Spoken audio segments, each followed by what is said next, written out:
Per tutto questo tempo sono rimasti fedeli e innamorati, hanno condiviso gioie e sfide, hanno di fatto rinnovato giorno per giorno, nella vita quotidiana, quel sì emozionato pronunciato tanto tempo fa.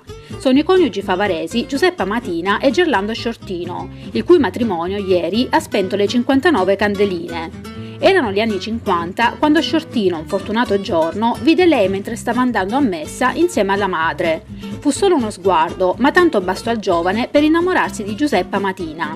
Lui andò dunque dai parenti di lei per chiedere la sua mano e dato che anche a lei la cosa piaceva, ai due fu acconsentito il fidanzamento e poi il matrimonio.